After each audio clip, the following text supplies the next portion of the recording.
Yet was there nothing Narcissine in her spirit? Her love for her own image was not cold aestheticism. She valued that image not for its own sake, but for sake of the glory it always won for her. In the little remote music hall where she was soon appearing nightly as an early turn, she reaped glory in a nightly harvest. She could feel that all the gallery boys, because of her, were scornful of the sweethearts wedged between them, and she knew that she had but to say, "Will any gentleman in the audience be so good as to lend me his hat?" for the stalls to rise as one man and rush towards the platform. But greater things were in store for her. She was engaged at 2 halls in the West End. Her horizon was fast receding and expanding. Homage became nightly tangible in bouquets, rings, brooches, things acceptable and luckier than their donors accepted. Even Sunday was not barren for Zuleika. Modish hostesses gave her postprandially to their guests.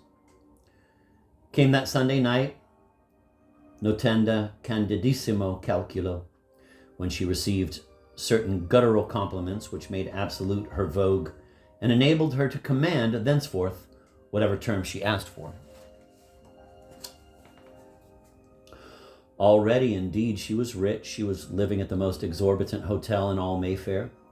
She had innumerable gowns and no necessity to buy jewels, and she also had, which pleased her most, the fine cheval glass I have described. At the close of the season, Paris claimed her for a month's engagement. Paris saw her and was prostrate. Baldini did a portrait of her. Jules Bloch wrote a song about her.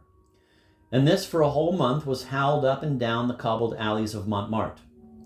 And all the little dandies were mad for La Zuleika. The jewelers of the Rue de la Paix soon had nothing left to put in their windows. Everything had been bought for La Zuleika. For a whole month, baccarat was not played at the Jockey Club. Every member had succumbed to a nobler passion. For a whole month, the whole demi-monde was forgotten for one English virgin. Never, even in Paris, had a woman triumphed so. When the day came for her departure, the city wore such an air of sullen mourning as it had not worn since the Prussians marched to its Élysée.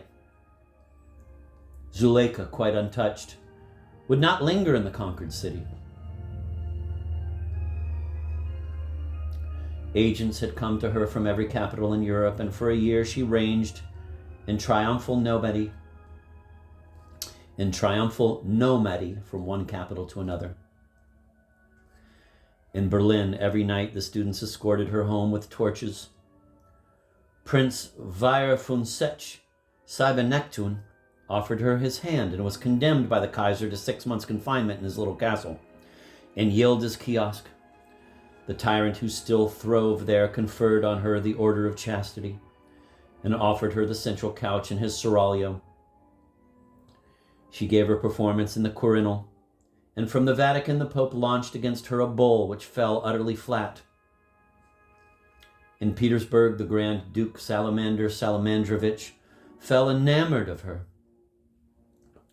Of every article in the apparatus of her conjuring tricks, he caused a replica to be made in finest gold. These treasures he presented to her in that great malachite casket which now stood on the little table in her room. And thenceforth it was with these that she performed her wonders. They did not mark the limit of the Grand Duke's generosity, who was for bestowing on Zuleika the half of his immensurable estates.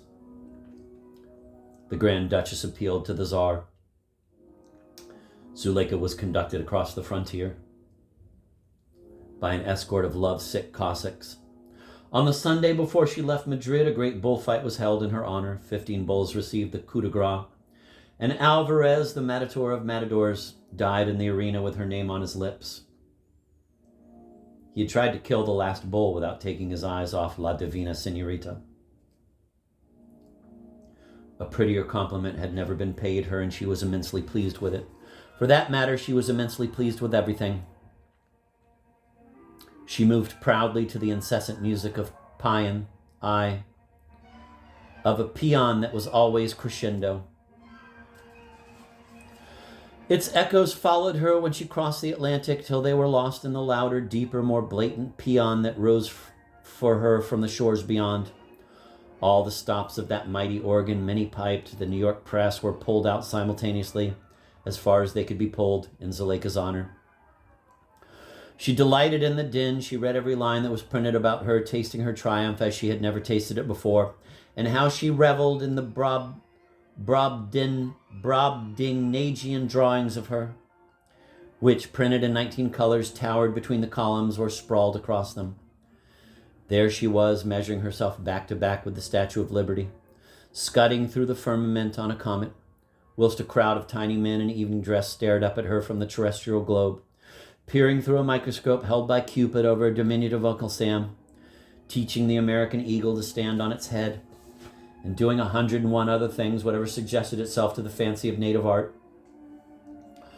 And through all this iridescent maze of symbolism were scattered many little slabs of realism. At home, on the street, Zuleika was the smiling target of all snap shooters.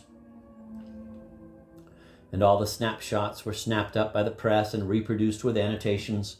Zuleika Dobson walking on Broadway in the sables gifted her by Grand Duke Salamander. She says, "You can bounce blizzards in them." Zuleika Dobson yawning over a love letter from millionaire Edelweiss, relishing a cup of clam broth. She says, "They don't use clams out there," ordering her maid to fix her a warm bath.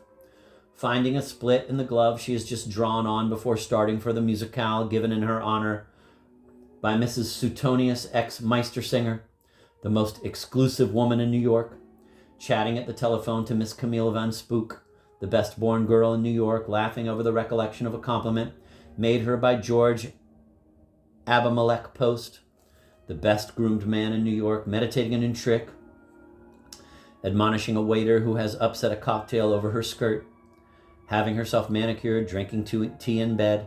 Thus was Zuleika enabled daily to be, as one might say, a spectator of her own wonderful life. On her departure from New York, the papers spoke no more than the truth when they said she had a lovely time. The further she went west, millionaire Edelweiss had loaned her his private car, the lovelier her time was. Chicago drowned the echoes of New York. Final Frisco dwarfed the headlines of Chicago like one of its prairie fires. Like one of its own prairie fires, she swept the country from end to end. Then she swept back and sailed for England. She was to return for a second season in the coming fall. At present, she was, as I have said, resting.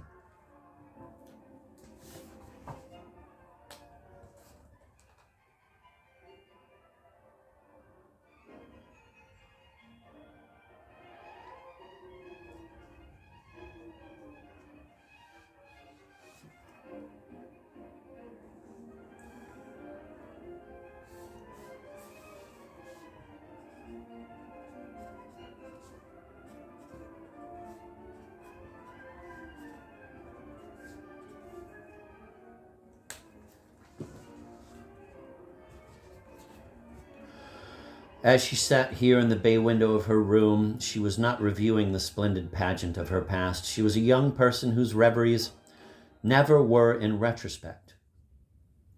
For her, the past was no treasury of distinct memories, all hoarded and classified, some brighter than others and more highly valued. All memories were for her but as the motes in one fused radiance that followed her and made more luminous the pathway of her future. She was always looking forward. She was looking forward now. That shade of ennui had passed from her face to the week she was to spend in Oxford. A new city was a new toy to her. And, for it was youth's homage that she loved best, this city of youths was a toy after her own heart.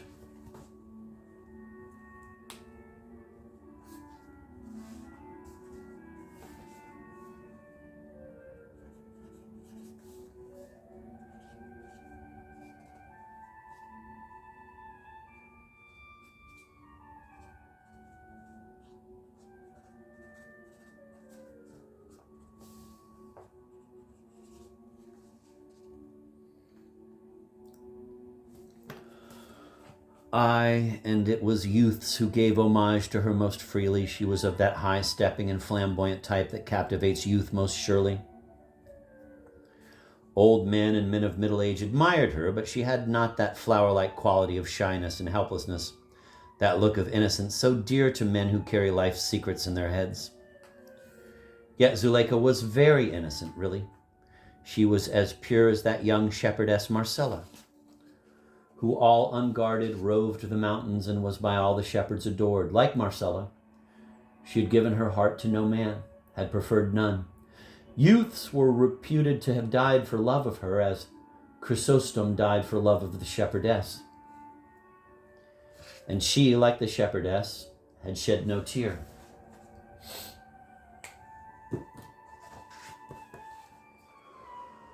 When Chrysostom was lying on his bier in the valley, and Marcella looked down from the high rock, Ambrosio, the dead man's comrade, cried out on her, upbraiding her with bitter words, "O basilisk of our mountains!" Nor do I think Ambrosio spoke too strongly. Marcella cared nothing for men's admiration, and yet, instead of retiring to one of those nunneries which are founded for her kind, she chose to rove the mountains, causing despair to all the shepherds. Zuleika, with her peculiar temperament, would have gone mad in a nunnery. But, you may argue, ought not she to have taken the veil, even at the cost of her reason, rather than cause so much despair in the world, if Marcella was a basilisk, as you seem to think? How about Miss Dobson? Ah, but Marcella knew quite well, boasted even, that she never would or could love any man. Zuleika, on the other hand, was a woman of really passionate fiber. She may not have had that conscious, separate, and quite explicit desire to be a mother with which modern playwrights credit every unmated member of her sex. But she did know that she could love, and surely no woman who knows that of herself can be rightly censured for not recluding herself from the world. It is only women without the power to love who have no right to provoke men's love.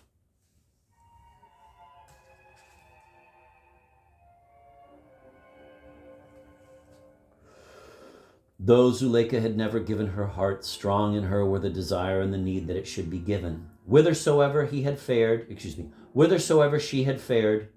she had seen nothing but youths fatuously prostrate to her. Not one upright figure which she could respect. There were the middle-aged men, the old men who did not bow down to her. But from middle age, as from eld, she had a sanguine aversion. She could love none but a youth, nor, though she herself womanly, would utterly abase herself before her ideal, could she love one who fell prone before her. And before her, all youths always did fall prone. She was an empress, and all youths were her slaves. Their bondage delighted her, as I have said. But no empress who has any pride can adore one of her slaves. Whom, then, could proud Zuleika adore? It was a question which sometimes troubled her. There were even moments when, looking into her cheval glass, she cried out against that arrangement in comely lines and tints which got for her the dulia she delighted in. To be able to love once, would not that be better than all the homage in the world? But would she ever meet whom, looking up to him, she could love? She, the omnisubjugant, would she ever meet him? It was when she wondered thus that the wistfulness came into her eyes. Even now, as she sat by the window, that shadow returned to them. She was wondering shyly, had she met him at length, that young equestrian who had not turned to look at her, whom she was to meet at dinner tonight? Was it he? The ends of her blue sash lay across her lap, and she was lazily unraveling their fringes. Blue and white, she remembered. They were the colors he wore round his hat. And she gave a little laugh of coquetry. She laughed, and long after, her lips were still parted in a smile. So did she sit, smiling, wondering, with the fringes of her sash between her fingers, while the sun sank behind the opposite wall of the quadrangle, and the shadows crept out across the grass, thirsty for the dew.